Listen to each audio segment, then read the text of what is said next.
For logging on to this broadcast of high school sports on WellsCountyVoice.com. Be sure to thank the sponsors you hear throughout the game and use their products and services, because without their support, this broadcast wouldn't be possible. This is the 10th year that WellsCountyVoice.com has been bringing you the finest in high school sports coverage, and we thank you for your continued support. Now, sit back and enjoy the game.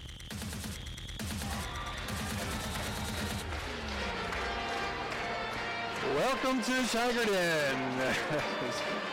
Woo! Great.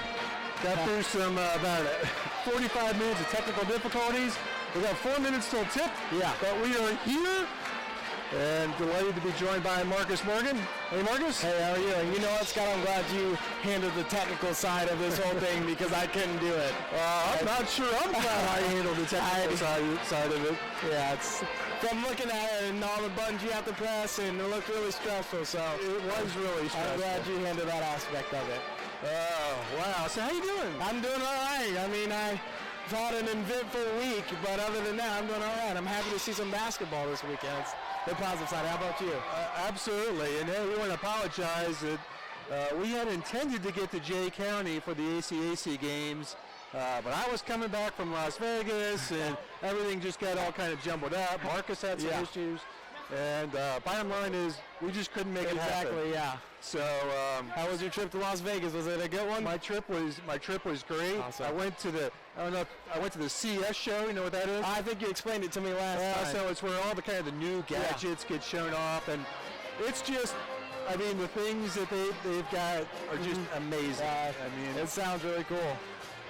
So yeah, conversation for another day, but it's an amazing time if you ever get a chance to do it. It's a great time, but it's huge. Mm-hmm. There are literally 200,000 people at this show. Wow. And it's spread over like 4 different sites all across Las Vegas, and I walked the show for over 20 hours, and I still probably only saw about 60% of it. So it is kind of crazy. Yeah. But we are back, and the Tigers getting set to take on ACAC rivals, the Jets of Adams Central. Coach McLaurin, his 13th year at AC. He's got an overall record of 116 and 158. He's got 18 years of head coaching experience. He's at 169 wins, so looking for 170 tonight. Coach Benedict at 390 wins in his 27 years of experience. Last outing, Adams Central lost to Heritage 44-30. Bluffton defeated Southern Wells 49-28. And that was in a consolation game of the ACAC tournament. So it's nice to see the Tigers bounce back from that Southern Wells loss, picking up a good win against the Raiders, a 21-point win. Versus common foes, Adams Central's 2-1, Bluffton's 2-2. All right, here you go, Marcus. Here's a quiz for you. Okay. Over the last 30 years. Now remember, these teams will typically play twice, right? Maybe 3 times, but they'll play once during the regular season, once in the ACAC tournament. Last 30 years, these teams have played 40 times. Or 40 times. What do you think the record is? Let's see. Adventist AC. Let's say 30-10. That is pretty darn close. Really? I am pretty impressed. Wow. 28-12. Wow. Bluffton 28 wins. Wow. Adams Central 12. I didn't ask you who was who. Yeah. I'm just assuming. 28-12. The last meeting was a Jets win, 45-40. In the ACAC tournament on the 11th. The prediction tonight, according to Sagarin, a 5-point Jets win. Okay. So we'll see how that plays out. The Jets are 7-6. Bluffton is 3-9. Bluffton wins at the hands of South Adams, Woodland, and then the consolation game against Southern Wells. We've got about a minute to go. Marcus is going to head over to the camera. See if I can make my way over there. We're going to have to move some people out of his way. Maybe, excuse me, I'm going to go over the top there. And getting ready for Mike Murray's announcement of the starting fives after the national anthem. And it looks like we got the band here tonight, so we can stay live for the national anthem. Thank everybody for joining us across the nation. from the East Coast to the West Coast, from places like Philadelphia, Delaware, Maryland, to LA, of course. LA, yes.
Courtesy of the pep band, it is the 3-9 Tigers taking on the 7-6 Adams Central Flying Jets. Thank you for joining us here on WellsCountyVoice.com.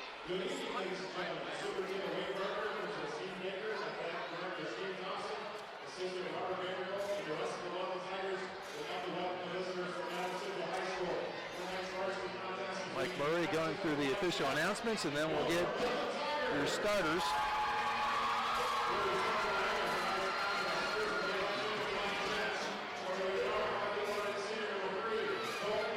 Senior number 3, Colton Yergler.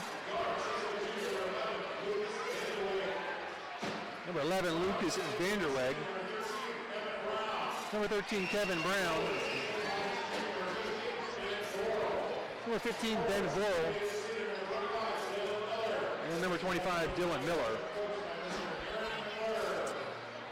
Well, I got a big 6'8" kid out there, Marcus. Yeah, and I've actually been watching him from over the years from when we used to run our AAU challenges here with Coach Weiss, and I've been watching him for a number of years, and he's just grown as a player. And from what I remember him, being tall and barely being able to put it in the basket, to watching him last year to being just a great player around the basket. So I'm excited to see him play. So do you expect him to be strictly a down-low guy? I expect him to be used heavily in the offense in terms of, taking advantage of whether that would be Everett down low, which I'm expecting a lot to see Everett being on him, and seeing us bring one of our bigger bigs off the bench as well. And Scott, I'm excited to see how we play, considering we came from, a losing streak to our consolation win versus Southern Wells. So I'm excited to see where our confidence level is and how we play basketball tonight. Starting 5 for the Tigers is, as usual, Landon McClish, Jonathan Irwin, Everett Johnson, Tanner Cooley, and Gavin King. Cooley is going to be jumping against Dylan Miller. You can see the height advantage from the get-go. And AC will control the tip. Number 11 is Lucas Vanderweg. He will handle the ball. Gets over the right side to Yergler. Yergler up top. Number 15 is Vorl. And I mistakenly forgot that Tanner was in our lineup too, so see if he can make an impact on a drive and a bucket by Ben Vorl. 2-0 AC early. First offensive trip for the Tigers. McClish and Irwin go back and forth with it. And we saw this zone in the JV game. We saw the JV patiently take, their time in passing the ball and try to get it inside. Let's see if we attempt that as well.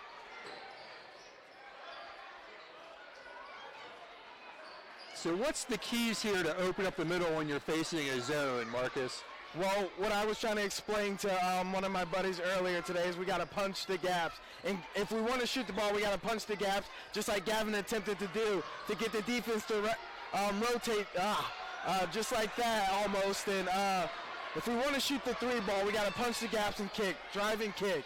But our ideal situation is I would like us to see us get it in the middle to Tanner and see if he can get us an easy bucket. This is 15 Voro with the basketball. Goes up top to Kevin Brown.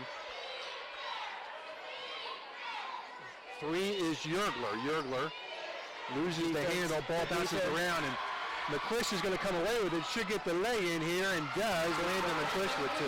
And that's a tough finish, Scott. He attempted to finish with his right hand. He had to switch to his left. 2-2, just over 6 minutes to go here in the first. Brown has it stripped away, gets it back. An open 3 is no good. Ball bounces around, and Miller gets a shot off, but it's no good, and Cooley pulls down the rebound. And Scott, it's loud in here. It is loud in here, is right. Good crowd, both sides. Oh, yeah. AC travels well. Outside 3 is no good off the back iron. Nice offensive board by Everett Johnson. Yep, good hustle. And I don't like that last shot there by Jonathan. Get a couple more swings. They're going to make you be patient. Just like that, Scott. Tanner a little short, gets it blocked, and is fouled. We got to figure out a way to get it inside to him, whether that's him floating baseline to baseline or flashing to the middle, hands high, so we can get him the ball. Foul is on Miller, his first. Cooley goes to the line, shooting a pair. Each side the ball's on. I want to see Tanner battling down low, trying to get position, calling for the ball. Because when he's on his left side, he has a better chance to make it, of course. But I think I really like him on that side. Tanner averaging 67% from the free throw line. Makes 1 of 2 here.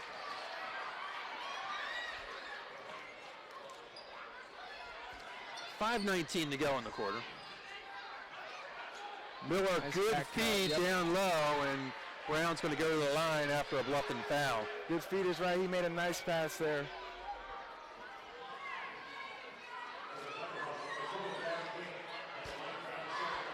How much of that is just kind of chemistry, knowing where your guy's going to be? Definitely, and he had his hands stretched out. You just got to toss it to him, and he made a great job of getting to the line here. That one just rims out. 3-2 Tigers. Brown to the line to tie it up.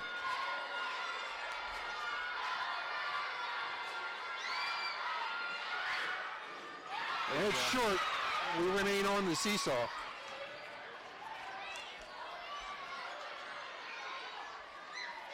King left side. McClish picks up his dribble, gets it over to Irwin.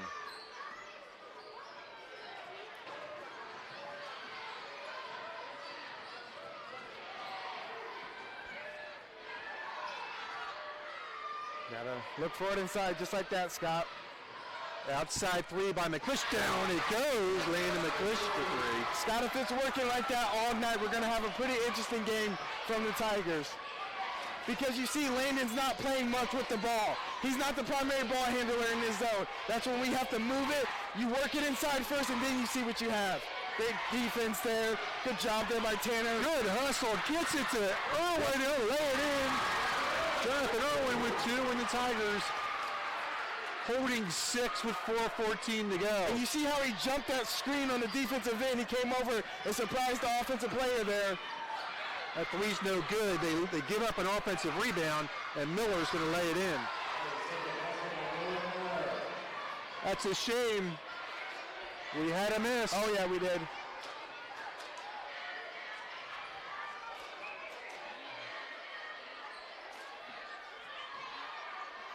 Eight 4.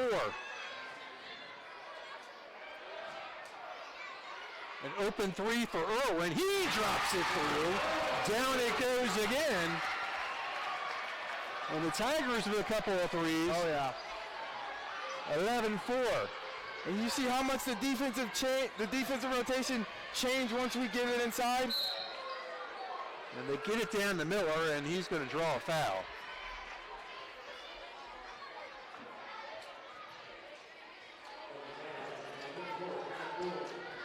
Cooley with a foul.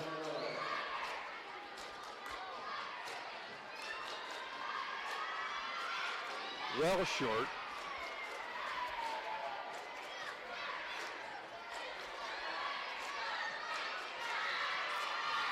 Scott, we might see him at the line a lot tonight because he demands so many defenders once he has the ball that close to the rim. And putting him to the line early wouldn't be such a bad thing, I don't believe. 11-5 Tigers. A couple of threes by McClish and Irwin have set the pace. Another three on its way. Down it goes.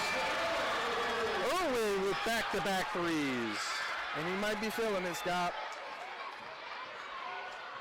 14-5.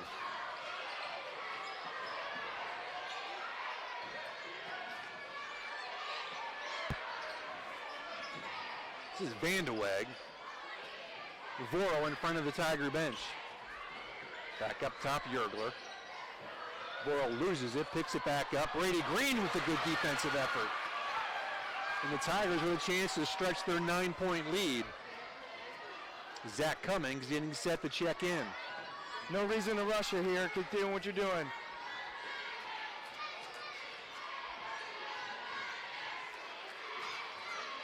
Nice job by Tanner Cooley. Tigers busting out with a nice start. And that's a good entry pass, guy, and Tanner was really smart. He felt him on the top half, so he got it down low, and the defender just missed on the whiff, and he laid it in. Timeout, Jets. We'll be right back.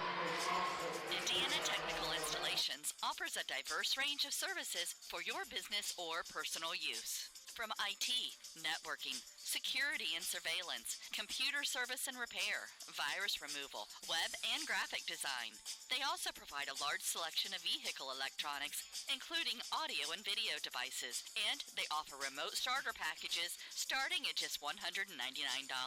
Give your business the boost it deserves. Contact Indiana Technical Installations at 824-2488. That's 824-2488 or online at ititech.biz. Located at 2220 North Main Street in Bluffton, just north of Walmart. 16-5, just a little bit over 2 minutes to go here in the first. Tigers 3 free balls here in the first quarter. A couple by Irwin, one by McClish. Voro baseline drive and gets it to Miller, and Miller will lay the easy bucket in. It's nice to have a bailout option like that. You just throw it up high.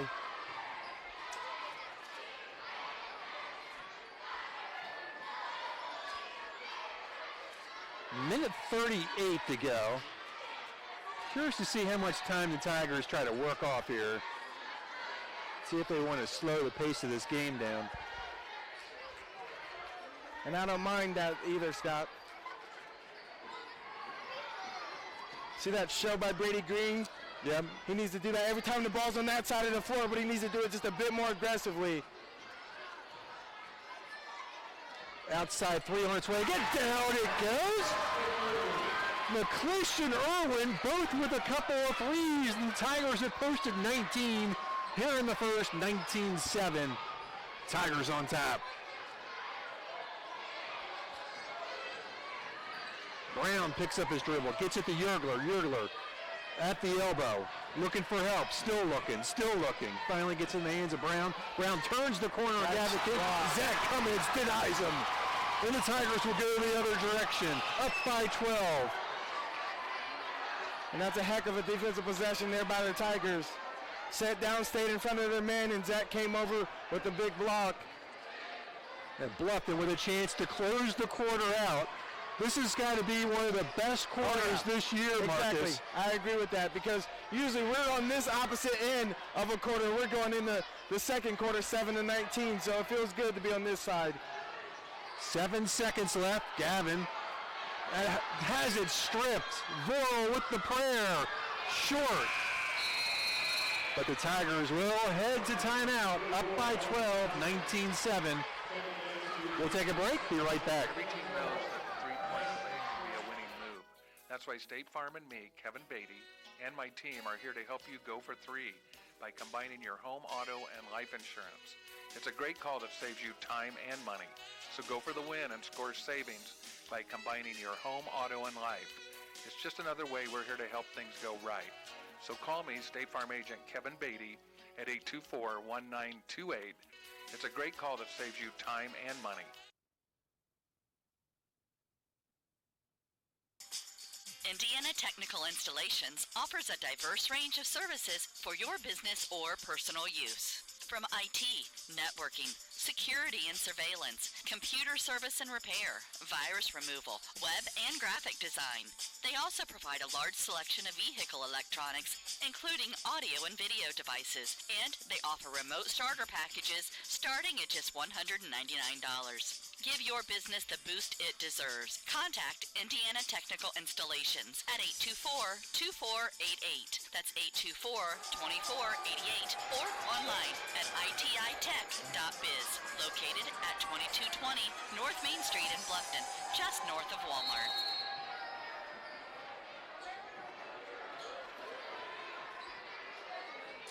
Welcome back to WellsCountyBoys.com. Tigers open up with the basketball in the second quarter, holding 12.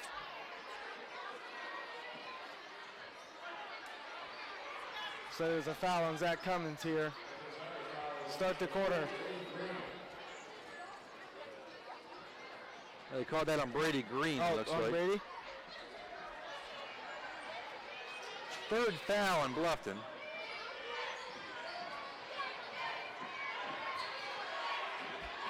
Brady getting his hands and on the ball. Nice job by Everett disrupting things. Pretty early minutes for Brady, Marcus. Oh, yeah. What do you think about that? And I think rightfully so. I think, him on the offensive end versus a zone, I think he has the ability.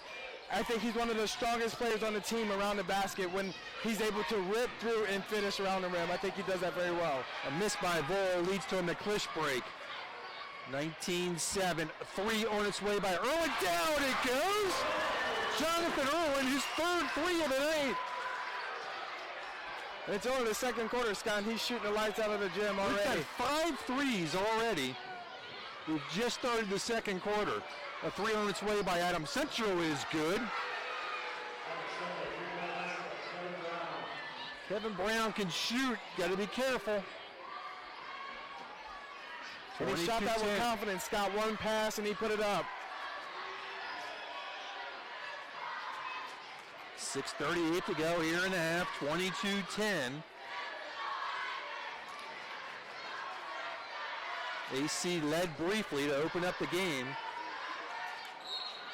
Well, good idea trying to get it down low to Zach, but Zach just couldn't quite handle the pass.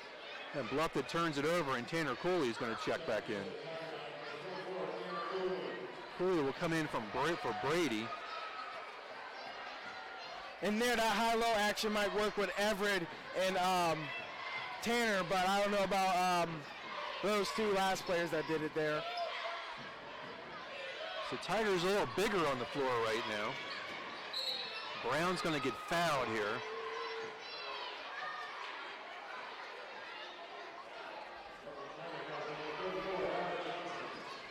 It's Everett's first, team's fourth. Kevin Brown goes to the line. He's got a three-pointer under his belt.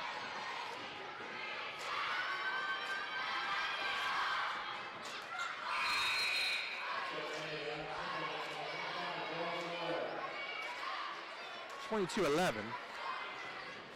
Miller back in. Vorl goes to the bench. Jesse Frank is on the floor. They're in number 24. 2 of 2 for Brown after missing his first couple free throws. And the lead is 10.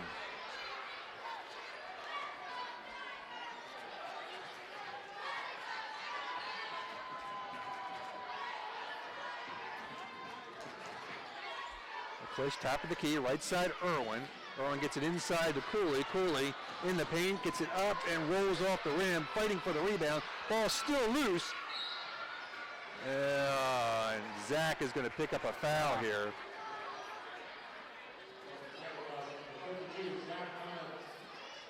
His first, team's fifth. Tigers with 5 team fouls. The Jets with only 1.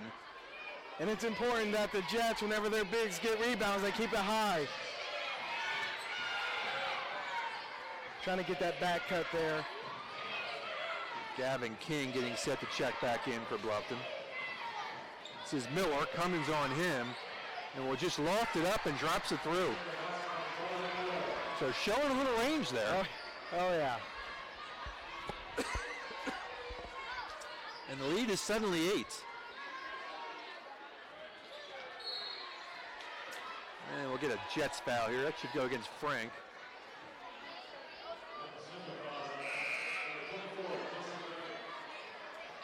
Only Adams Central's second foul. 5:13 left in the half. 8-point spread.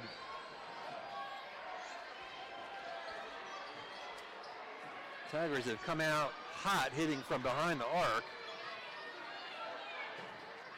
Johnson inside, looking through a couple of defenders, gets it back out. King, and 3-second call. Brady Green getting set to check back in.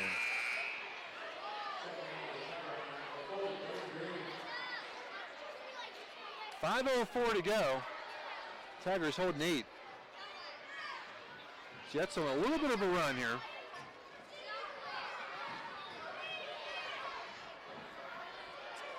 Yergler.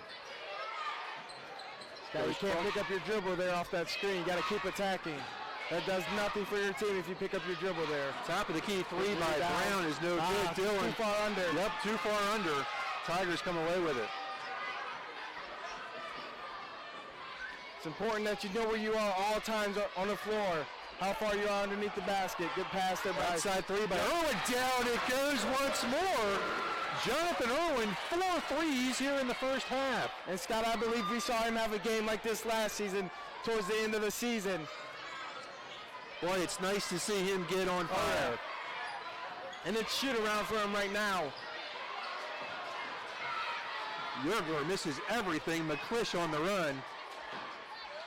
He'll slow things down, set up the offense. And I think he did the right thing there. Push it off the rebound. Irwin feeling it. Another three for Jonathan Irwin. He's got 17. Wow. 28-14 timeout. It's a heat check. We'll do that. Okay, what's your secret? To what? To looking so good. And it's not just that. You definitely have a new confidence about you. Whatever it is you're doing, I want to do it too. You can. I joined the YMCA because I made a promise to take better care of myself. Clearly, it's working. Thank you. Since the Y focuses on healthy living, I've reached more than just fitness goals. I've made lifestyle changes that have become habits for the whole family. And because it's fun, the kids take a break from their electronics to go with me. Wow. I have more energy. I've met new friends. I haven't felt this good since I was in my, well, let's just say in a long time. Come with me. Going to the Y is more fun with a friend. A new year, a new you at the YMCA of Greater Fort Wayne. To find the nearest location, go to fwymca.org. Welcome back to WellsCountyVoice.com. 28-14, still 4 minutes left to go in the second. Right now, the Tigers have 7, count them, 7 threes. 5 of them by Jonathan Irwin. And Scott, we've seen it wide open. We've seen it contested. Doesn't faze him, he won't miss.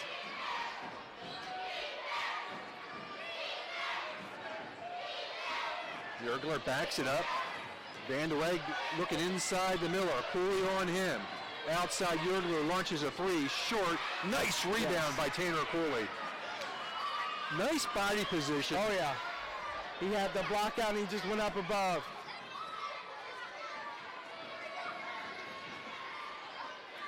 King between the circles. Left side Irwin, who's been on fire. They get it inside. Brady Green can't get it to drop. That's the right move there.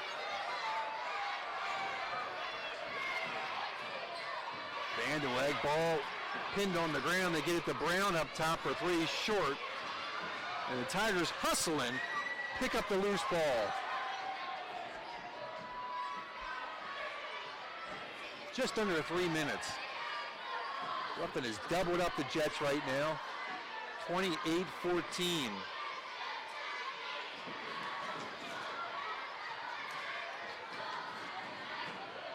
Green and King, they Nice get it. pass. Yep, right there. Nice job by Tanner. I was a little worried to put it on the floor, but And he got did it done. And he did a great job of looking off the defender and throwing a nice little strike inside.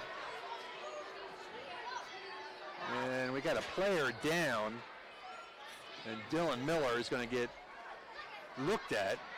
So why that happens, let's take a break. We'll be right back. And they bring the ball down across the timeline. Wingman is open. He dribbles around, finds an open man in the corner, jumps, shoots, scores. Hi, Tim Steffen Financial Group. Wish your retirement was as easy as jump, shoot, score? Come to see us at our office at 110 West Cherry Street, or call us please at 824-8175. Let us work for you to reach your financial goals. Jump, shoot, score. Let us help you with that. Steffen Financial Group, 824-8175, 110 West Cherry Street, Bluffton, Indiana. Securities offered through Thurston Springer Financial, member FINRA and SIPC. Some insurance products also offered through Thurston Springer. Tim Steffen is a registered associate of Thurston Springer and is doing business as Steffen Financial Group. Steffen Financial Group is independent of Thurston Springer. Walkenack Miller heads to the bench. Frank will check in. Vanderweg will handle to Frank. And Scott on defense for the Jets. I think it's about time for them to get out of that zone there. Try something different, maybe man. Nice pass. Very nice pass. He saw that all the way. Ben Bull with the bucket. Looks like they're going to stay in it. 2:07 to go. It's important that they close hands high on their corner players. Inside the green, back out, another open three. No. Voro with the rebound. The streak is over for Irwin. Voro gets way to the bucket, an offensive rebound to boot. Tiger's going to break. Yeah, a big one there too, because they let him go to the lane wide open.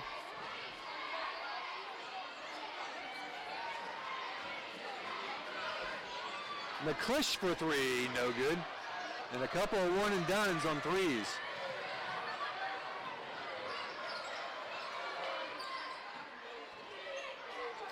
Yergler to Voral.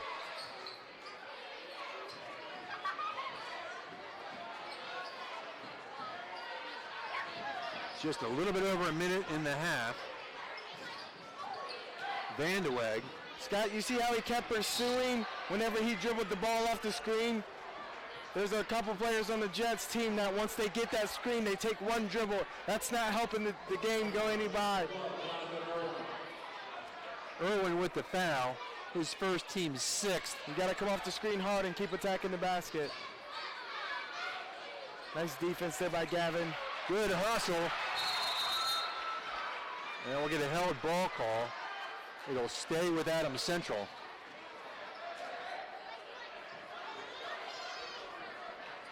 .51 seconds to go. I like the hustle tonight, Marcus. Yes, very much so. They came out with a different effort tonight.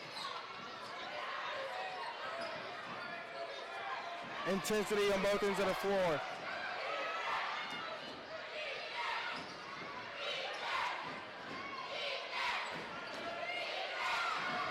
Vanderweg to Yergler. Hands off to Brown. Brown, baseline jumper, no good. Tanner Cooley's doing a heck of a job inside right now. 21 seconds to go. Tigers can close the half out.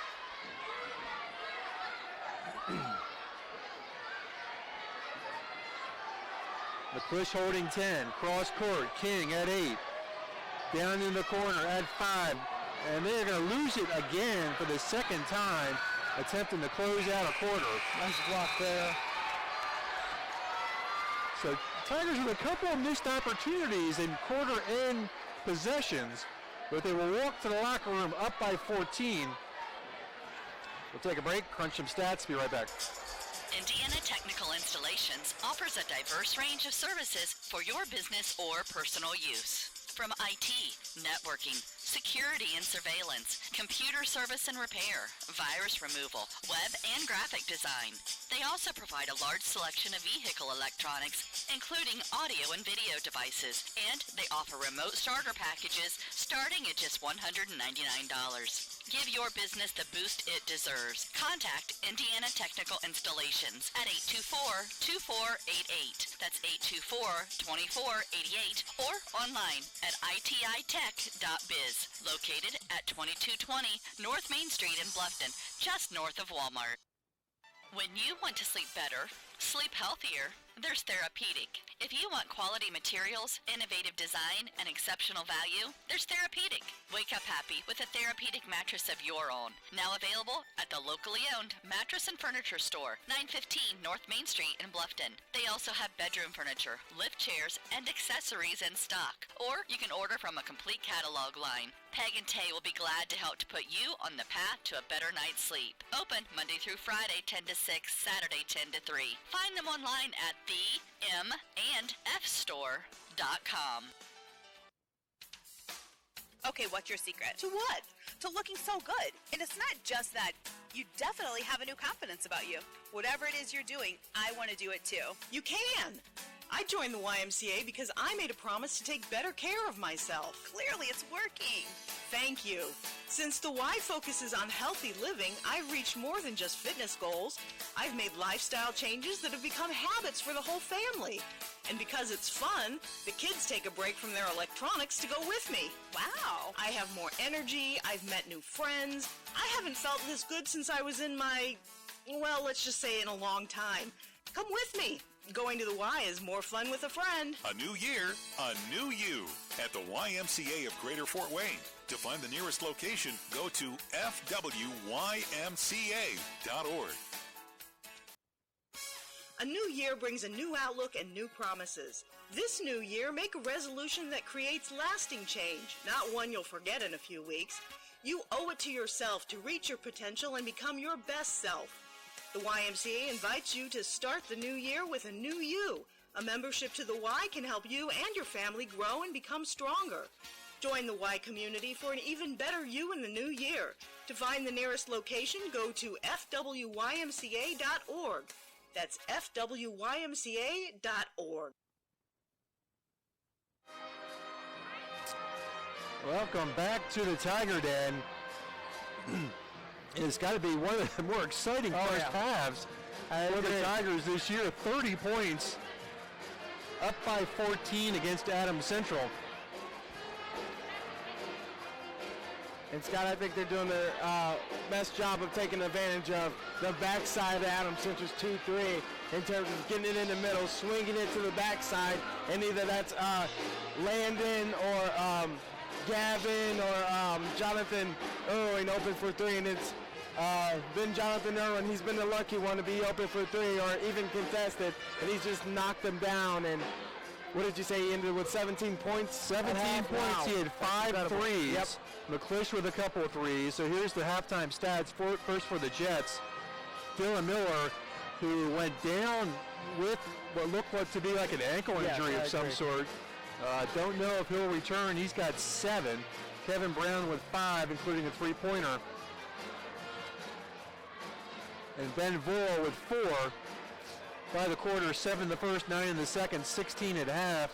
Jets are shooting 3 for 6 from the free throw line. For the Tigers, only 3 guys in the book. Tanner Cooley with 5. Landon McClish 8. And Jonathan Irwin, the big half, with 17. Tigers 1 for 2 from the line. 7 3-pointers in the first half. And does that give you any pause right now that 21 of our 30 points have come from behind the arc? Can you sustain that sort of high percentage going into the second half? And if you can't, where are the points going to come from? Exactly, and I think that's probably a topic that Coach is trying to emphasize here at halftime, and just, you know, making sure we're keeping the defense honest in terms of punching it inside and seeing what we got there instead of kicking it out and attempting more threes than none. But I think we gotta, balance it out in terms of make sure we're getting the best shot. If we're gonna shoot the three, we're getting the best shot, the absolute wide open shot, or the most available shot. And then we're trying to get it inside to either Tanner or if that's Everett or who's ever on the floor to that big that can finish around the rim. I think that's an important part. And if Miller can't come back, how does that change the dynamics of this matchup? Well, so far we've seen Tanner, have the upper hand on him at this point in terms of the rebounding. I don't think he made too much emphasis on scoring on our end of the floor, but I think it just gives Tanner a easier workload in terms of either having to box out a smaller guy or even finish around a smaller guy. We talked about a little bit in the first half, early minutes for Brady Green, and what does he bring to the floor that maybe you don't see from some of the other guys down the bench? I think the energy and effort on the defensive end, we saw earlier, he's all in his guys' kitchen. His hands are active, and he's trying to commit turnovers. So I think the energy that he brought defensively early kind of lit a spark. And you see the big block from, who had the big block early off the backboard here? We had, what do we have? Oh, yep, Zach Cummins had the big block off the backboard. I think that kind of sparked the defense as well. We kind of saw him run down the court with a smile on his face. So, yeah, that's important. We keep up the defensive end as well as the offensive end, and we've done that this far of the game. People always talk about those first 4 minutes in the third quarter kind of setting the pace for the rest of the game. Do you subscribe to that theory? Well, yeah, we set the tone in the first half, but now we got to keep that energy and effort like we spoke earlier in the half and take that into the second half. And if we can do that, then we can keep our foot on the pedal and we can walk out of here with a win. It was a 5-point contest in the ACAC tournament, so these teams are playing pretty even. So you certainly expect a little bit of advantage coming back on the Tiger Den floor. And hey, the Tigers have they picked up an overtime win against Woodland. They had a close game against Adams Central in the tournament. They came back, got a nice win against Southern Wells in the consolation round. If they can come in here and pick up a win against the Jets tonight and start to build some confidence. Yeah, and Scott, if you remember, we were sitting right here in this very spot when we were asking, what do the Tigers need to do to get back on the winning train? And we're seeing it now. You play as a team and you play defense and you communicate. Those are all the things that they were lacking earlier when they were on their losing streak. And now we're seeing those little things come together that Coach mentioned. And now they're back on a winning streak, and we're seeing the chemistry get better. And again, I think there's just more energy tonight. Yeah.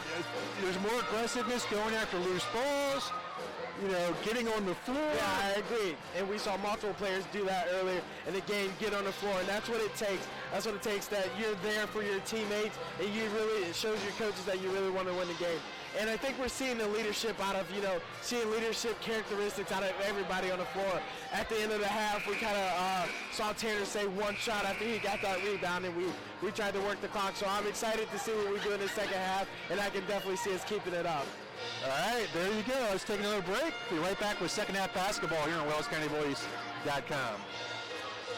Troxel Equipment has been a trusted John Deere dealer and supplier of quality grain drying and storing equipment for over 2 decades. They can also be trusted to bring you rugged John Deere toys that are built for tough fun. Sturdy, die-cast scale models of the real thing. These toys hold up in the rough and tumble world of today's kids. And right now, through Christmas, all toys are 10% off at Troxel Equipment. You'll find John Deere tractors, combines, wagons, clothing, ride-on toys, and much more at Troxel Equipment.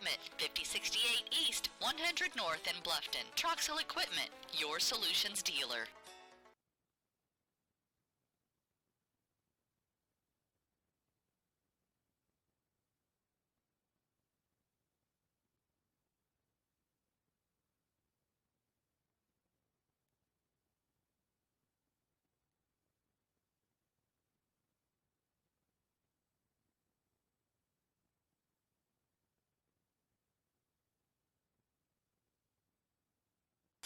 At Pizza Hut in Bluffton, it's hard to go wrong with a classic. Get a large 2-topping pizza for only $7.99 by ordering online now. Delivery minimum and fees may apply. Or try the $5 lineup menu when you try 2 or more of a medium 1-topping pizza, bone-out wings, Cinnabon mini rolls, only $5 each when you buy 2 or more. Or if you don't know what to get for takeout tonight, Pizza Hut in Bluffton has made that easy with their dinner box. Select which freshly prepared medium 1-topping pizza you want and get 5 breadsticks with marinara dipping sauce plus 10 cinnamon sticks with icing, all in one convenient box. Pizza Hut, 628 North Main Street in Bluffton.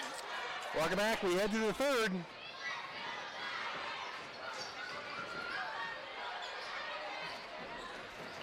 And you see Adam Centers came out in the second half in that zone.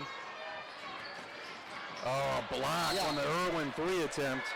And I was just about to say, Scott, the patience were there for the Tigers. They moved the ball. Everybody touched it. They just got to keep moving it, keep moving it. Jonathan sees that first shot. Maybe that's not the best shot. He has to keep moving the ball.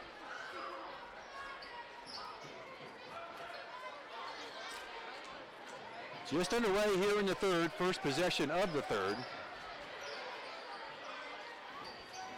King between the circles. Goes right side, McClish.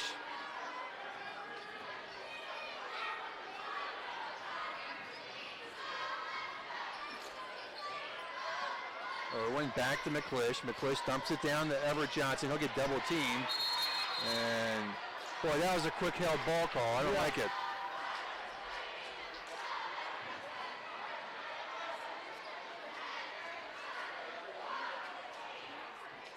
That was a girls' held ball call. And we haven't been used to seeing those in a girls' game. No, we haven't. They've kind of gotten that under control. Nice defense there. Johnson will lay it in. Coach is excited about the effort on that aspect of the court there.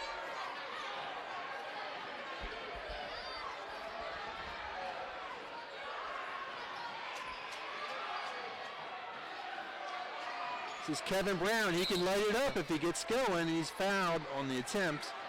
And I agree. Yeah, he just kind of hit his shooting arm coming down. Other than that, that would have been a great contest there.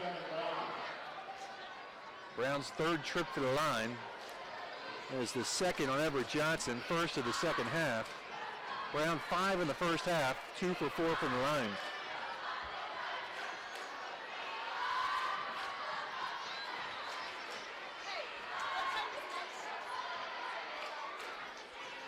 One more coming for Brown.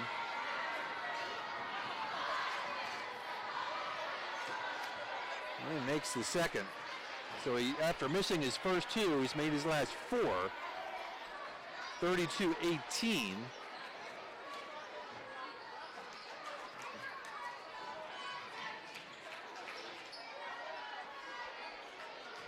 Johnson gets in the paint. He'll bring it back outside to King. Back down low to Cooley. Back to Everett. Everett finds a little space, drops it through. Nice. And that's a nice pump fake there that he got the defender in the air with. I like the fact they've gone to Everett. Left Miller all alone. So Miller back in the game after going down with an injury. Yeah, you see everyone was overloading the right side of the floor on the Adam Center, and they just fell asleep on the back end. 34-20. Everett. Tanner Cooley with the offensive board. Everett again will drive against Miller. Bodies fall, and Everett wanted a foul, didn't get it. Break, Vandeweghe. His first points. And Everett's got to look to move the ball. Saw a couple open players on that last possession.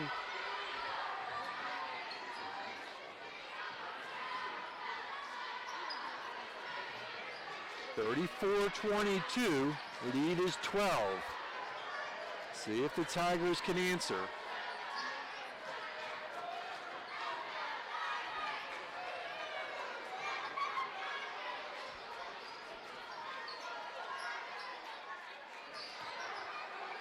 Johnson in the paint, got it to drop.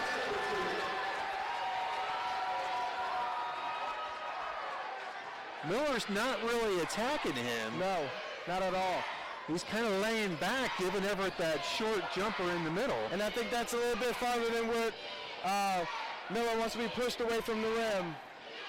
So Everett's taking advantage of that. Johnson double teamed Nice on the defense. baseline. Ooh. I don't know about that. I thought he had Yeah, that. I don't know about that either. Yeah, I don't think Coach Benedict likes it No. either. Well, what I think he wants is his players to just stand there with their hands up. That's it. That's Everett's third. Everett's been the offense here in the third quarter. Kevin Brown back to the line. And after missing two, he's been perfect.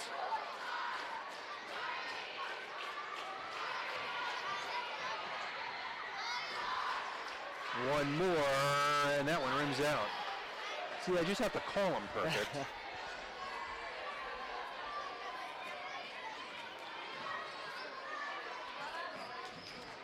Tigers back on the offense. Coming down to the halfway mark here in the third.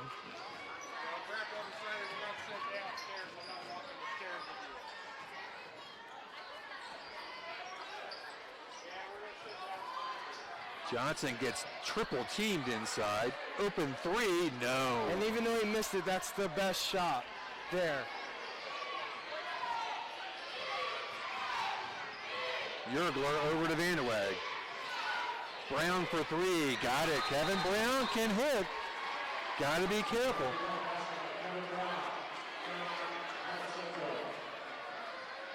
Adams Central calls a timeout. And Scott, what's the main thing that the Tigers winning the half with that they did not come back out in the second half with? And I think it's just a little bit of the effort on the defensive end, I believe. And I think we're still getting the same shots that we are getting on offense, but I think the effort on the defensive end, the backside miss that we let Miller get wide open on. So I think that needs to pick up in order for us to keep this lead at a manageable. Well, I think it's a pretty opportune timeout, actually. It was called by Adams Central, but I'm kind of thinking on my end, Coach Benedict needs a timeout for precisely for some of those reasons. Yeah, I would definitely agree with that. Adams Central saw something that they probably could exploit, and I'm excited to see what it is. The lead is 10.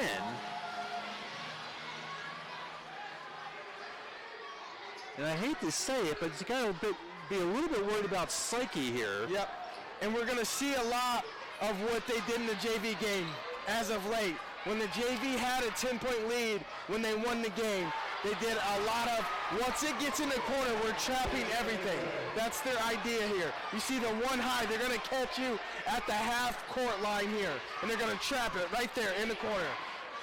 They're not going to, they shouldn't make that pass easy.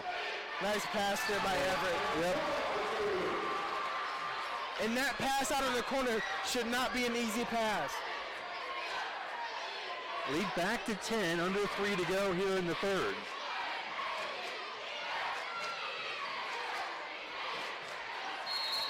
Just a miscommunication there.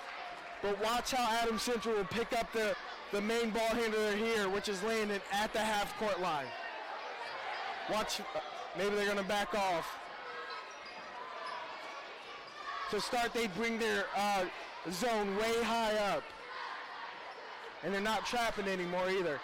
Right there for Tanner, right there in the middle.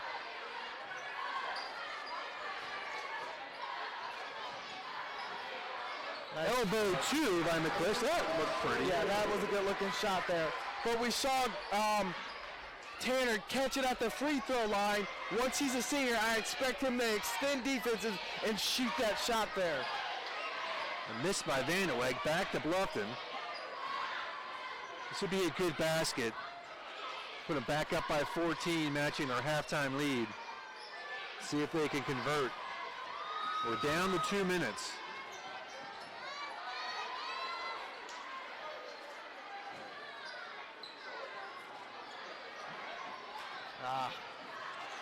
Tigers get it back, and we'll get a foul on Vandeweghe.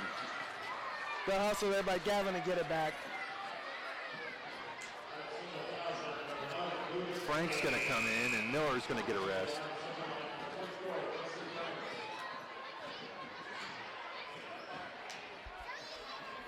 First on Vanderweg, second on Adams Central here in the second half.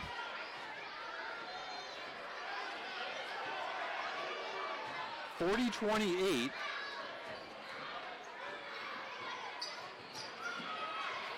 That may be the right time to trap there once Karen has that ball there. Elbow shot is off. And I thought that was a good shot there, Scott.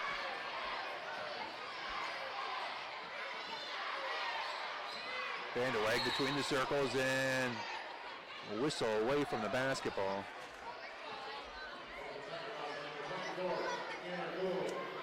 Coley with the foul, his second.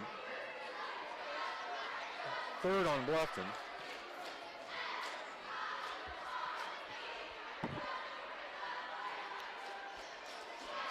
Buck 20 left in the third. Yeah, Tigers Nice finish.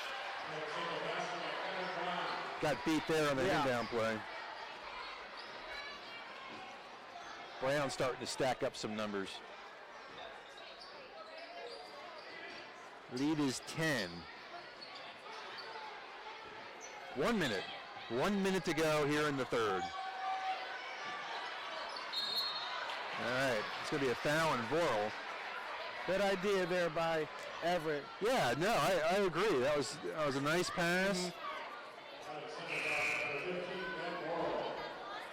And Scott, if Adams Central want any chance to come back, going into the fourth quarter, they need to pick up the effort and energy on the defensive end. They need to apply pressure on players who haven't dribbled the ball yet or who has picked up their dribbles. They need to be hands high in their face.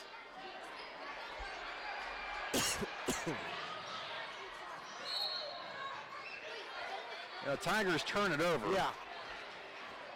And there's a lot of standing around on that inbounds pass, so he had nothing to do but throw it over the top.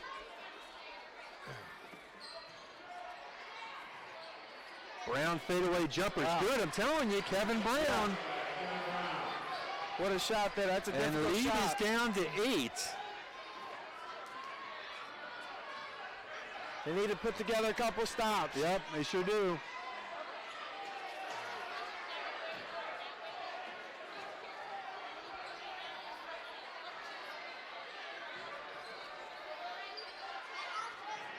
Johnson back to McClish at 19.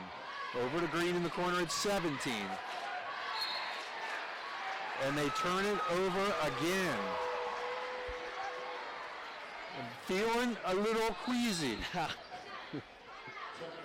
Have you had that feeling before this I game? have. Or no? Well, I have had that feeling before this game. And I'm not liking it right now. 40-32. Vanderweg at 8. Need to know how much time's on the clock. And Tigers will have 2.2 seconds to get a shot off to end the quarter.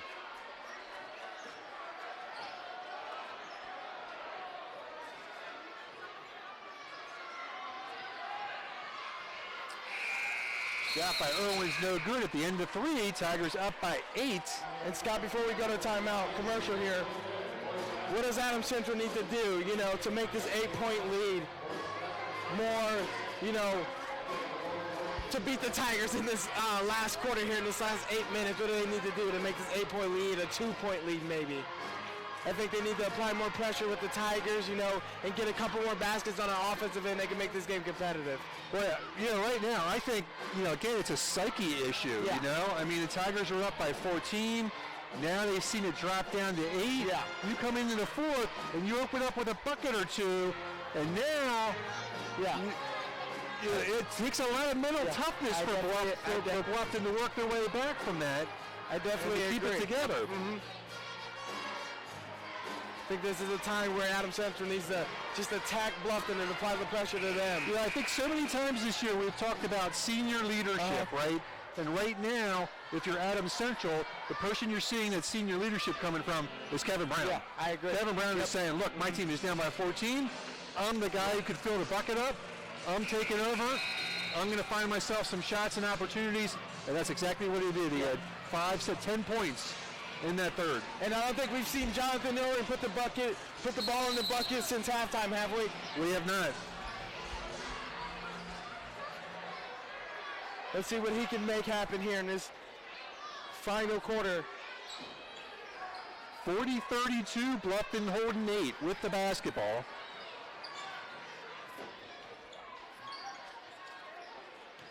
Green goes outside McClish at the elbow, shot up and short. Pulled it a little short there. Vandeweghe with the board. Yep, there's the full court pressure you need. Just don't foul. Green on Brown, feeds ball, ball off the glass. You know, Scott, he's lucky he's not at the line right now. Like I said, they pick up the first couple baskets in this fourth. Bluffton's really got to tighten it down.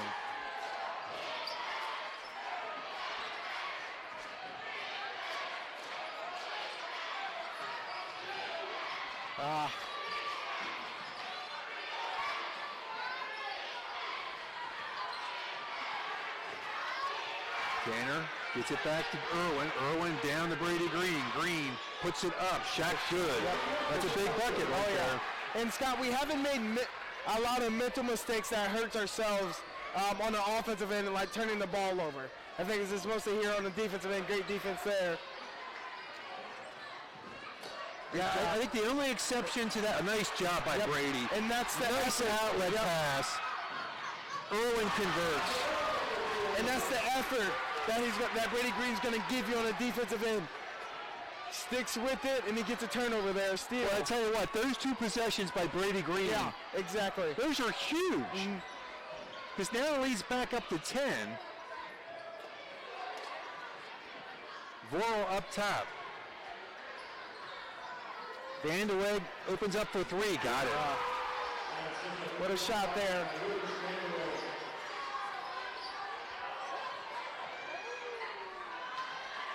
Seven-point lead.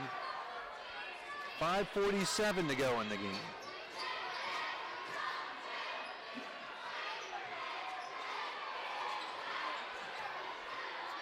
Went down the court. He's doubled. Back out to Jonathan. Jonathan. Tigers timeout. And what I was going to say when you asked about the mistakes on the offensive side of the ball, the only exceptions that I would really suggest are the end of quarter possessions. We had 2 possessions at the end of the quarter, a chance to add points on the board, and we turned them over both times. And we didn't get a shot. We didn't get a shot off. And that's probably the worst part about it. There was sometimes, like you said, we turned it over, or, you know, we just didn't execute correctly, and I think that really hurt us as well. We need to finish quarters and, you know, finish possessions. We can't finish them with a turnover. We have to finish them with either a shot attempt or a make. One of those. And luckily, those turnovers didn't lead to points. Yeah, exactly. But I think end of quarter possessions are really crucial. I agree, yep. Coming out of the Tigers timeout, Bluffton holding 7.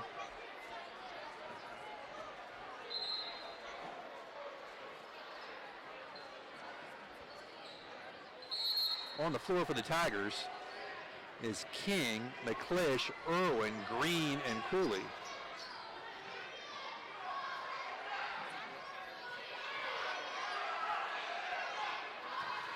Green just inside the free throw line, long. That was a quick one. This is going to be a Tiger foul. Yep, I think we're going to get over the back for Brady. Or Tanner, did they get Tanner? Tanner, they got Tanner, that's his 3rd. So Cooley and Everett Johnson both with 3. Just got to turn it Jets over. turn it over. Yeah. And he may be still nursing that ankle there. Yeah, that's a good point. They trap in the corner.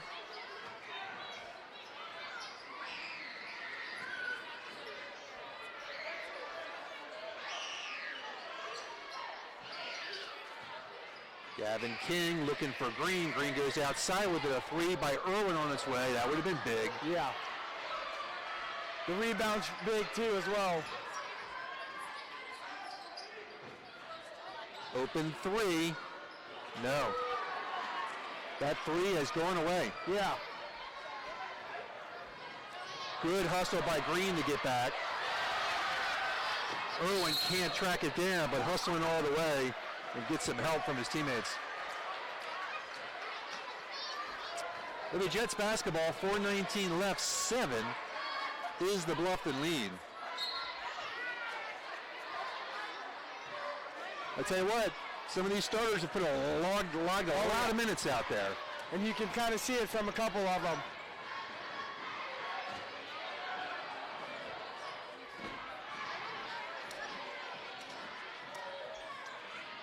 Brown dumps it down to Vorel. Vorel finds some spacing and is fouled.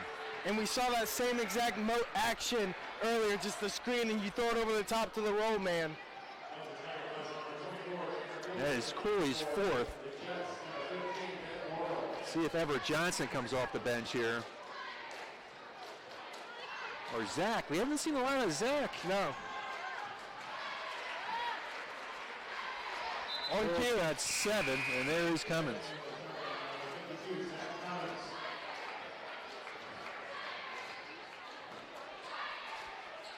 .44-38, just about halfway through the 4th. Vorel's second is good. The lead continues to dwindle. And I think the Jets need to go back to picking up your man at the half-court line, making it difficult. Into Cummins, back out to Irwin. Irwin That's finds not a way Zach, to do it's it. blocked. I applaud Jonathan Miller on that last position. He kept his dribble alive. Great block by King the other way.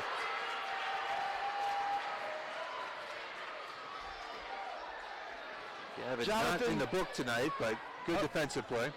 On that last possession, Jonathan kept his dribble alive. Threw a dime. There to Zach, he just missed it. 3 on its way is short, rebound by Zach. 3:33 to go, Bluffton holding 5.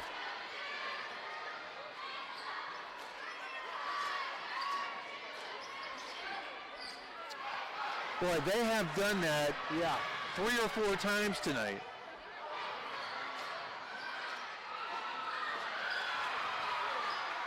Irwin saves it in the hands of the Jets. Open 3 by Brown.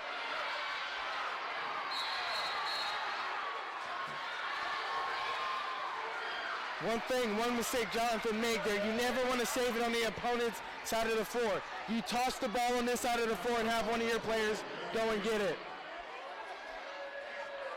Worst case scenario, the Jets pick it up on this end of the floor. They have to walk it all the way back down to that end. Vorel back to the line. He's 2 for 2 from the line. The lead is 4. I think I'm starting to get that queasy feeling in my stomach that you were getting earlier, Scott.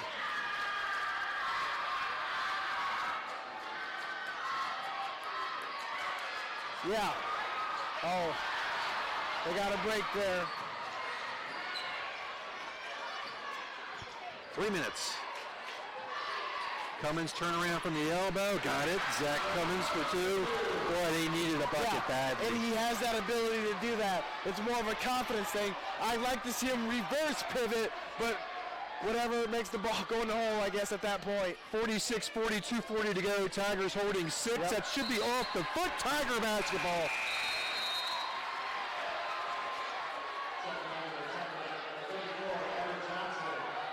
Everett Johnson in for Brady Green.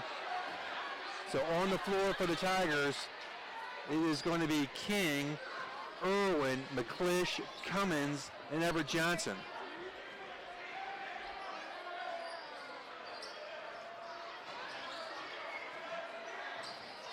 Everett, double team, gets it up top. Swinging around to King. Back to Everett in the elbow. What was that? They're calling for a travel. Wow. All right. I didn't see that. That's tough. Yeah.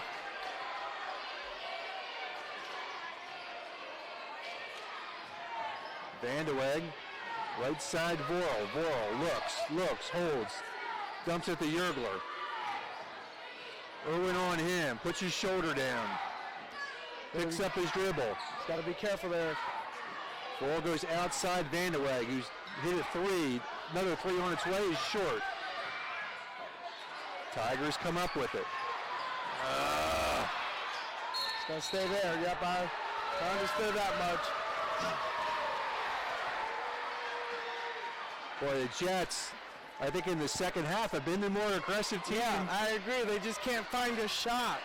They're trying to get it inside the 25. He's not getting very good position, so they're, yep, good, yeah. What do they call that? Right place, right time, stop. Turning garbage into gold. Yeah.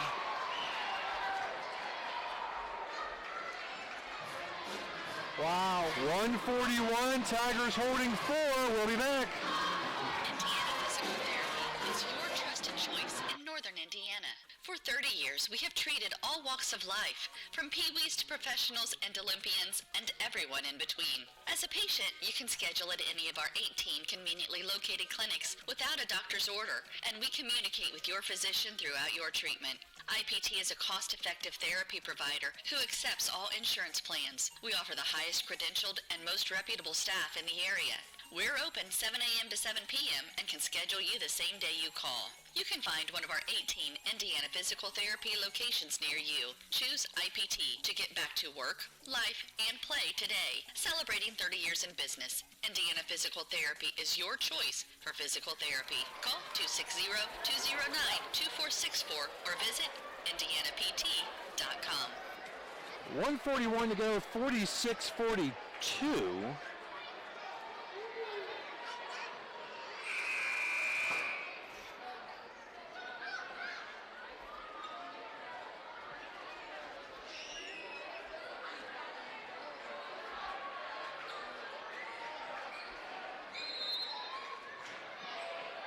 So Tigers with a 4-point lead. AC is going to come up with some full court pressure. Yeah, I agree with that call there. Tigers will break. Lucky didn't get called for a travel there. Yep, I was just thinking the same thing. And McClish is going to get fouled. The Jets do have some fouls to give. Yeah, I didn't know if that one was intentional. What do you think? Well, you got to think, if you're Coach McClure, and you need to get the Tigers to the free throw line, you got to start making some fouls, right? Yeah. Because the Tigers aren't going to be shooting for another 4 fouls. So you're really kind of encouraged to be aggressive defensively. Go for steals, and if you foul, really no big deal. Yeah.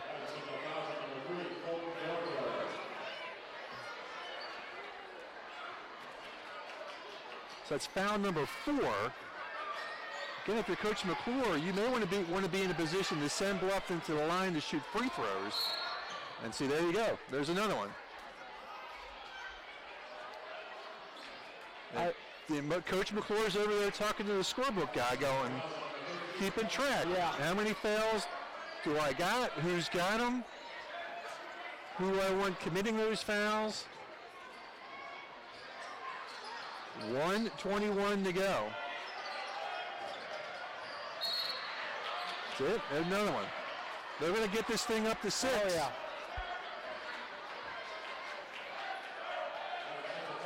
There it is. So now you're at 6. Now it's going to be a question of, now he's in a position that if he wants to put him on the line, he can. Get it, Zach, right now. That's what you have to do.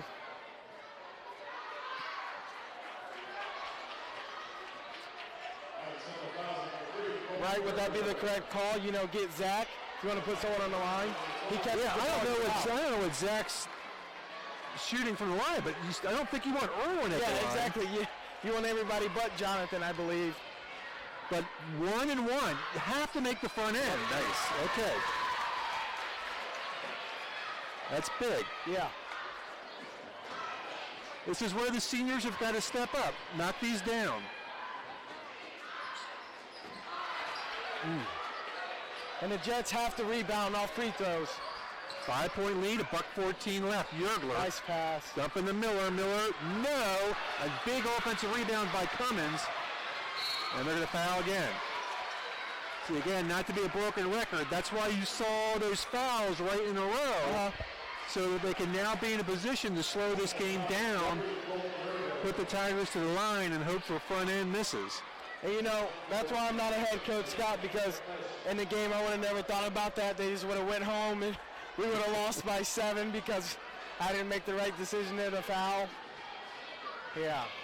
Landon to the line now. He's not been to the line yet. See, there you go. Guys, we have to make front ends. That is a turnover. Yeah. There's nothing but a turnover. They got to execute. They have to move quickly. Wow. They're going to call Brown on a charge here, I think. But again, the point I would make on that play is Kevin Brown, again, is taking control. Yeah.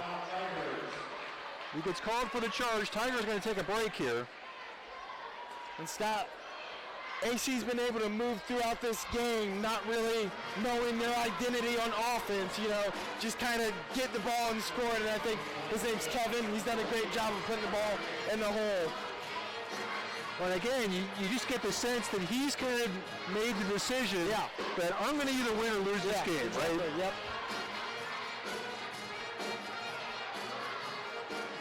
And the other thing that's interesting, Marcus, is that is not Coach McClure.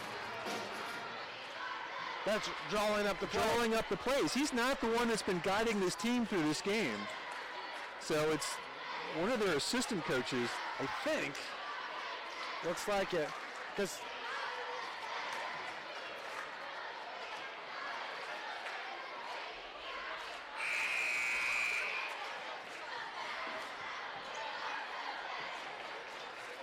I can't tell. I've known Coach McClure for a long time.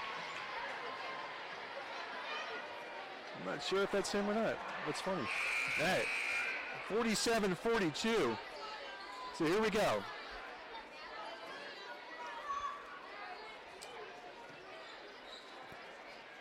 Now the good news for Bluffton is on the next foul it'll be double bonus. Yeah. So they'll be shooting 2. good defense there, good hustle.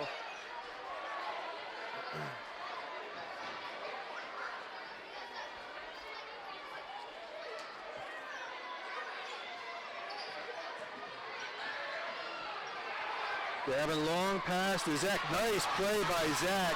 I thought he might have traveled. And Irwin will go to the line on the foul by Brown. But Zach going up and getting that one, man. Got that one. Yes, he did. It's Brown's 4th. All right, double bonus now. So Jonathan will get 2. It's a 5-point lead. A 2 is big because that makes it a 3-possession basketball game. And can't knock it down. Yeah. Gosh.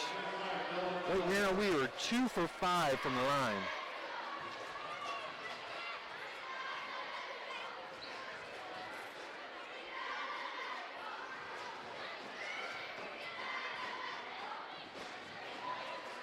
And gets 1 of 2.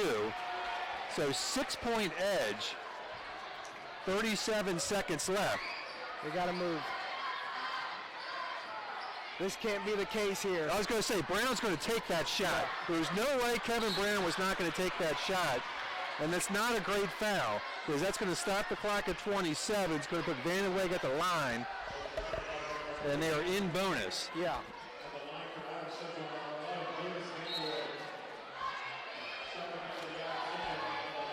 Gavin's second.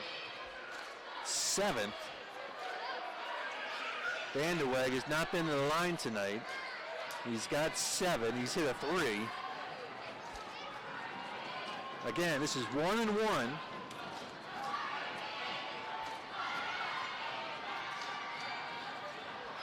And boy, I hate to keep bringing this up, but they make the front ends. Yeah.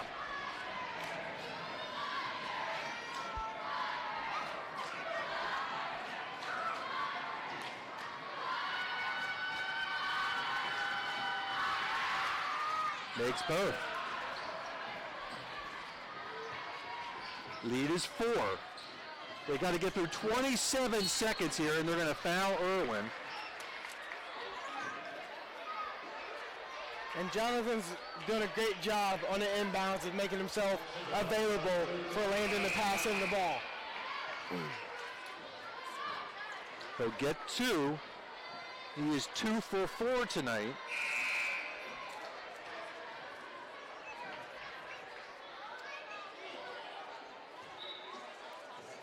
Miller back in. All right, now Chase Murray is going to be coming in this ball game. Now I don't know much about Chase Murray, but in this situation, you got to assume he's a he has shooter. to shoot. He's a shooter. Yeah.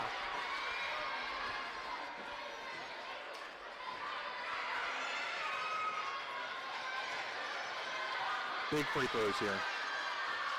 All right, nice. Back it up with another. Yeah.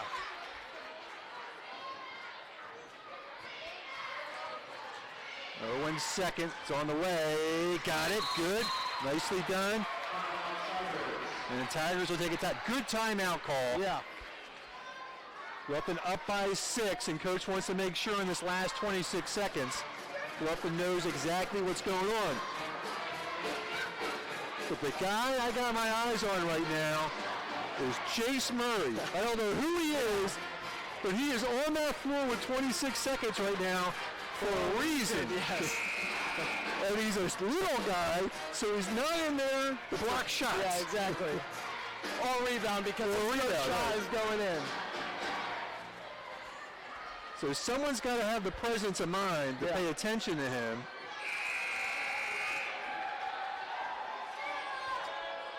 .50-44, 26 seconds left. And I believe he played in the JV game, so. Here we go. Jorgler quickly gets it up the floor. 24 seconds left. Top of the key. Hands off to Vanderweg. Short. Tigers come down with it. Irwin is going to get fouled. 2 of these probably ices it. Yeah.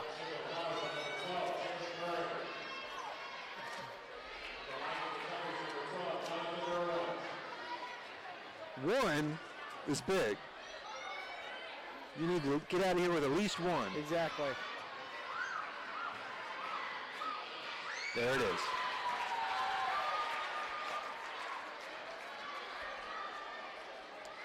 .51-44. Irwin back to the line. Try to make it 8. And does. Very nice. Jonathan stepping up in the clutch. 15 seconds left. Jorgler looking for turnaround. Heaves it up and drains it. Timeout AC. Holy smokes. Yeah. I mean, he just turned around and threw that up. It's his first bucket of the night. 7.7 seconds to go. Timeout AC. And listen, a 12-foot turnaround jumper is hard enough. He did it from the three-point line, so that's impressive. I mean, he was looking for to give it to somebody else to shoot. Yeah. And finally thought, heck, I got to get this thing up. So we'll keep it here. Yeah, this would be a nice win for the Tigers. I agree. It's a confidence booster. They just came out and I thought they executed the game plan very well, in terms of, what to do in the versus that 2-3 zone that they were facing all game. So 7.7 seconds to go, 52-47. Coming out of a Jets timeout. First priority, get the ball in. Yeah. Actually, you don't even need to get it across midcourt. There's only 7 seconds, 8 seconds on the clock. You got to get it in cleanly. Don't get yourself trapped. Oh, he had Zach wide up, but got it to Jonathan. All right, nice job. Burns off almost 4 seconds. And I think the ref wanted to milk it just a bit. It went back to the line.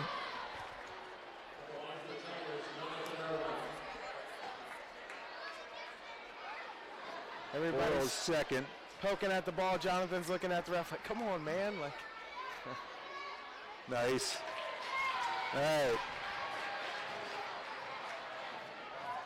Jonathan, you've been redeemed. yes, very much for a couple of misses. And I tell you what, He has done it tonight. Jonathan Irwin's been the man. But the Tigers, buzzer shot counted. Doesn't matter. Nobody cares. Yep. 54-50, nice win for the Tigers. Lots of good things to talk about. Let's take a break. We'll be right back. Dr. Josh Bell and the staff at Corrective Chiropractic have disc decompression therapy available, the non-surgical treatment for spinal injuries and spinal pain. Decompression therapy effectively relieves the pain associated with disc herniation, degenerative discs, stenosis, posterior facet, sciatica, and other spinal-related syndromes by reducing the pressure on spinal discs and facet joints through unloading created by distraction and positioning. Inversion therapy is also available for thoracic pain and symptoms. Decompression therapy begins with a series of sessions, typically 2 to 3 times per week, based upon the severity of each individual's symptoms. Dr. Bell, a now certified Kennedy decompression practitioner, will determine the amount of sessions that will be necessary for optimal treatment results.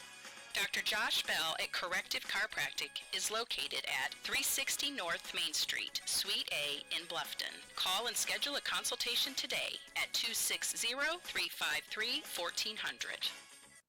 Every team knows that the three-point play can be a winning move.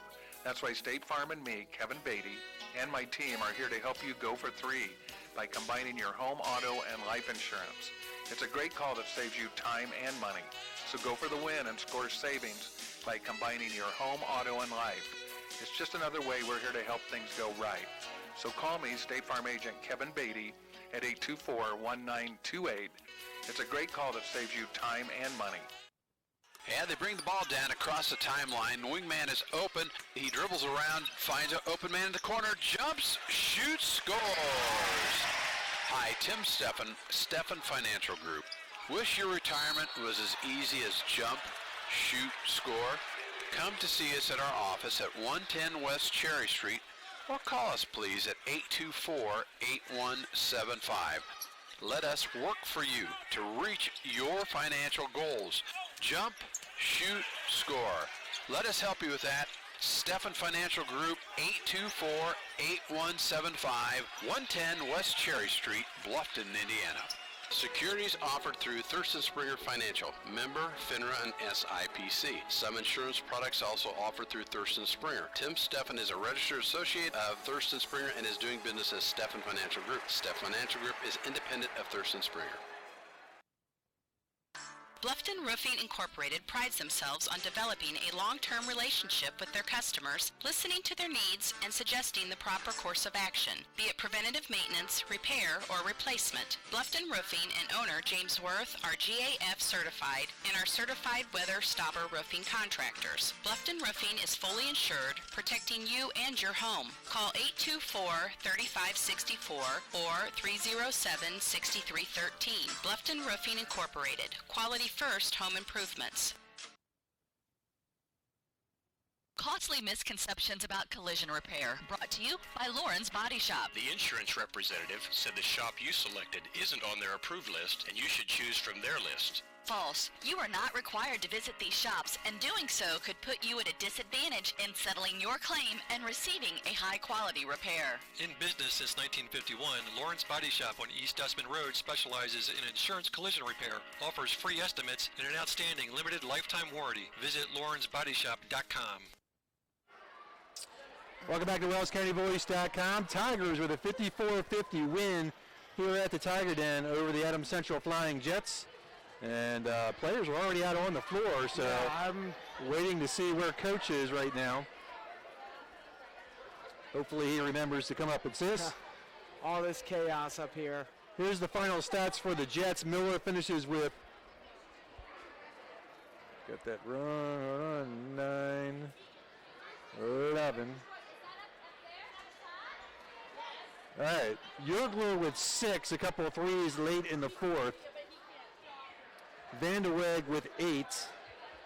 Van Vol with 9, Dylan Miller with 11, and leading the way for the Jets was Kevin Brown with 15.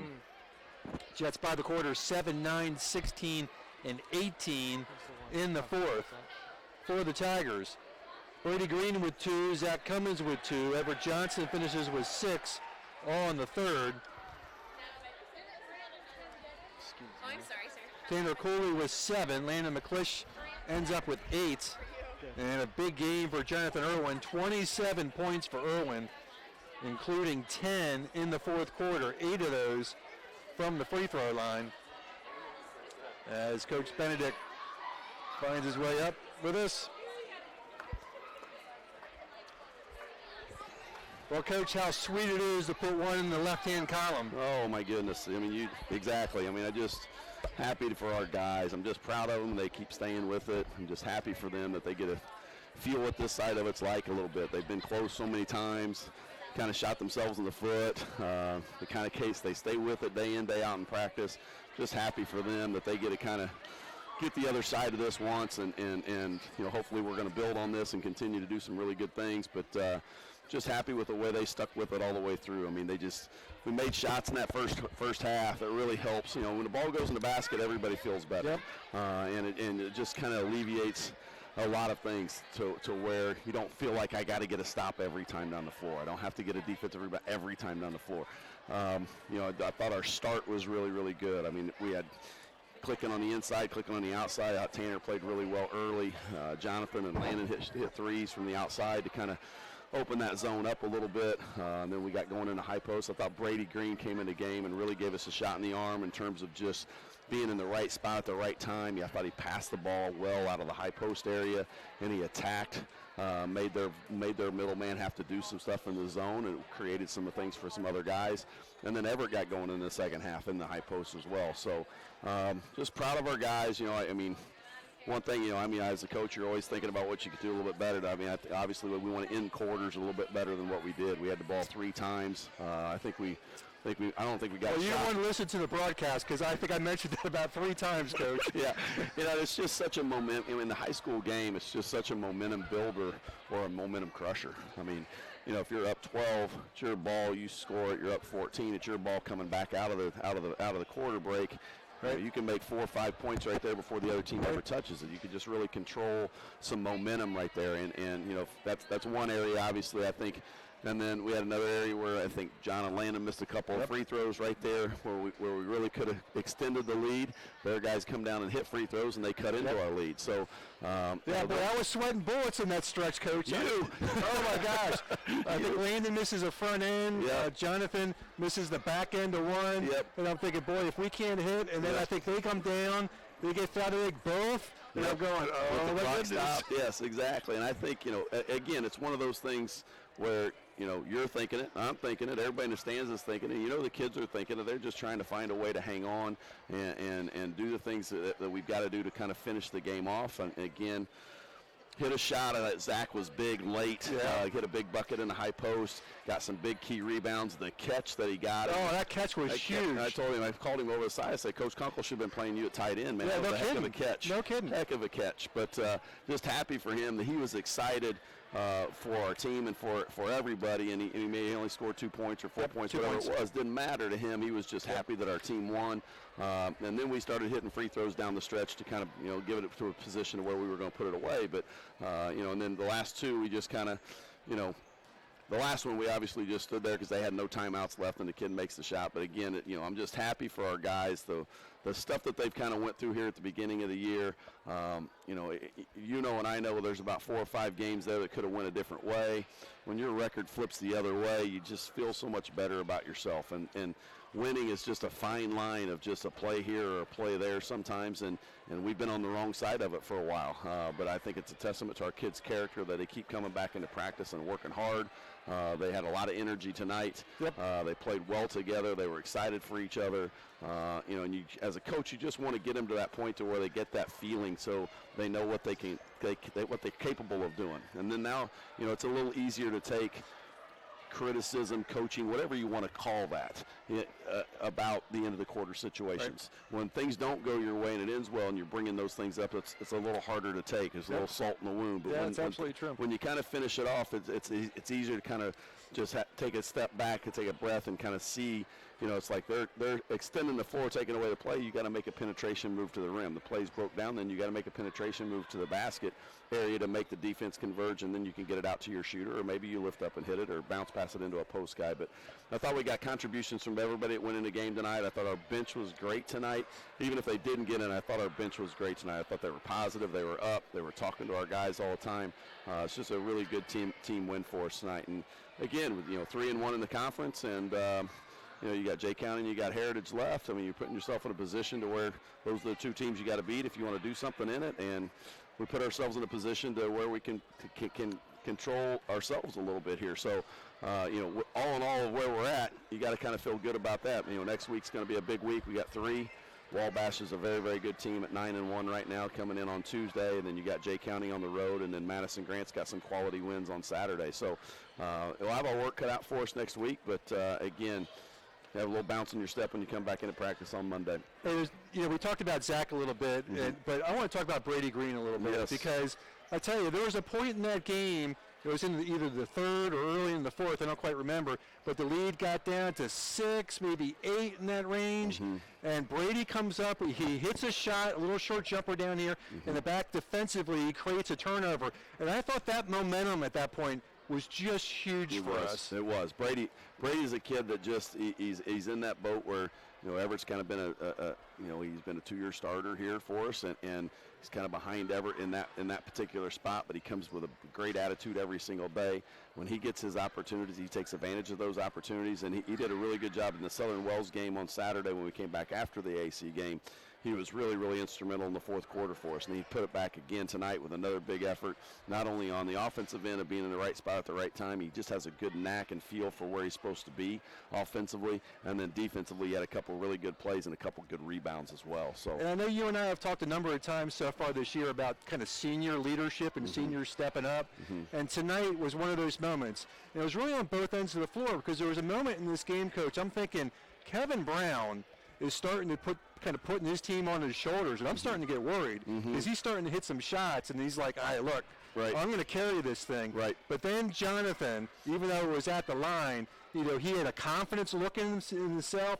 He had a step and carried himself in a way that was just like, I'm going to go down, I'm going to knock these things down, and I'm going to carry this team home. Right. Other than missing the back end of the one, he put them all in there and made those free throws. He wanted the ball. He was active in the press, getting the basketball. He moved hard, cut hard. He didn't, they denied him with a couple of guys. He kept moving and where he could get the basketball, so he was the guy that was going to get fouled, and he wanted the ball in those key situations. He puts a lot of time into his shooting. He puts a lot of time into his game, and happy for him that he's had one kind of go his way here. Yeah, and the other reason I'm really happy for him is it would have been a real shame for him to have that great first half, and have it come down to a couple missed free throws for him, on the back end, And again, when you see a kid, he gets fouled and he marches down to the line, right? And it's like, give me the ball, I'm putting these down. Exactly. And there's just an attitude about that you just kind of feel and sense. It's not. I thought Jonathan had it. He did. He did a tremendous job tonight. I think as a shooter, sometimes when the ball's not going in the basket, it's like the world's coming down on top of you, and he feels that because he knows he needs to knock down shots for our team. He knows that's a role he's got to play for us, and for him to come back tonight, battle in and hit those threes in the first quarter, in the first half that he really kind of set the tone for us tonight. It got everybody else going. Everybody else was confident because Jonathan was doing his role and what we know he's capable of doing. And then knocking down those free throws at the end are big and huge. And I just like the way his floor game tonight as well. I thought he put the ball on the floor and he got it into the paint a couple of times as well and created some stuff for some other guys. I thought he handled it well against the pressure out top against their 1-3-1. Just a really good team win for our guys. Landon's kind of one of those kids that he's doing a great job of talking and communicating and getting guys in the right spots. He's just got to have that confidence of keeping that ball and directing traffic, especially at key times, knowing the timeout situation. We told him a couple of times, like, Landon, we got timeouts. We would rather have a timeout or dead ball turnover rather than a live ball turnover that leads to a basket. And just be strong with that ball. Make sure you get fouled. You can knock down free throws as well. Just really proud of our whole team effort tonight, and just happy for our guys that they come out on the other end. Hey, Marcus, I know you had a lot of things to talk about during the game. You got any comments for Coach tonight? I think this was a well-executed game, versus I thought AC would change their defensive methods once we started knocking down Jonathan. Hit 7 threes in the first half. They would get out of that zone and go into like a man or a different zone type. But they didn't, and we kept executing, and we got it inside, and we got it on the other side of the floor, and I thought we executed very well, and I was pretty proud of the players, and I'm sure as a coaching staff, you guys are pretty happy as well. So we were. I think the big thing with attacking the zone, I thought we got great shots the last time we played them. We just didn't make them. Mm-hmm. And again, when the ball goes in the basket a couple times, it just helps everybody's confidence. And again, it keeps you making sure that you're getting the ball in the right areas. You got to get the ball in the heart of that defense to break that zone down, make that defense converge, and then it opened those shooters up on the outside. And then when they make shots, then it opened that lanes for Brady Green to get in there in the high post, or Everett in the high post. Tanner finished a couple on the inside as well. So, I mean, it was a total team effort. I love the way our guys executed all the way through the game plan tonight. And again, it feels good that they know that they're capable of putting together a game plan for the entire game. So, hopefully we're going to continue to build, continue to work, and, just see where we're going to go. I mean, we got 3 next week, and, we'll kind of get a little more. Each one of those teams will bring a different dynamic to the game a little bit. I mean, Wabash is very scrappy defensively. They're very quick offensively. And then you're going to play Jay County, who's very methodical and very big on the inside. So we're going to get a lot of different looks next week. They'll hopefully give us things that we know we've got to shore up as we get into tournament time. Well, Coach, as always, thank you. I'm sorry, Marcus. No, I was just thinking versus those teams, when you see Tanner play the way he did tonight, you didn't see much of a mismatch, even though there was a size mismatch. He blocked out well, and he went and got it over other bigs. And does that kind of bring confidence into a team like Jay County? It does. Tanner's length is really, really good for us, and he can't add weight tomorrow. It is what it is, but he's utilizing his body. He's using his quickness. He's using his length to his advantage, and he's trying to stay away from those disadvantages where he gets buried. So he's working. He's moving his feet to get around in the post, and he's being active. And his offensive play is really, really good for us. But he alters some shots in there, but he also rebounds the basketball very well for us as well. All right, Coach. Thanks again. Appreciate it.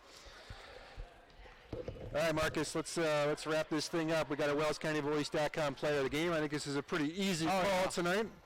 So I'll go out on a limb and say with 27 points tonight, 5 3-pointers, and let's see, 1, 2, 3, 4, 5, 8 of 10 in the fourth quarter from the free throw line. It's Jonathan Irwin is your WellsCountyVoice.com player of the game. But there's a lot of sublines tonight that I think are pretty cool, and Coach talked about it, and we talked about it during the game. And without any one of those, without some of the efforts from Zach Cummins tonight, without some of the efforts from Brady Green tonight, Tanner Cooley had some big buckets. Everett Johnson, 6 points in the third. The couple of threes from Landon early. It took all those tonight. Yeah, exactly. Right? And everyone's got a reason to feel good about tonight's win. So you'd say our most complete game this far this season? I think it's our most complete game so far this year, absolutely. And I think it's one of those games that you just feel good about, and it's one of those confidence builders. And like I said, to Coach, and I think it deserves repeating, if you're Jonathan Irwin, boy, you'd hate to have a 17-point first half and miss a couple of free throws down the stretch and walk out of here with an L. Yeah, exactly. And so you just got to feel good for him that he knocked those down and carried this team to a win. So that's going to do it for us tonight. Thank you for joining us. Marcus, thanks. No game tomorrow. No game tomorrow. That got snowed out, even though it hasn't snowed yet. So we'll pick back up next week. And as always, thank you for joining us here on WellsCountyVoice.com. So from the East Coast to the West Coast, everyone watching across the country, thank you for joining us, including all those out there in Philly and in L.A. LA, right? LA, yes. All right. Have a great night.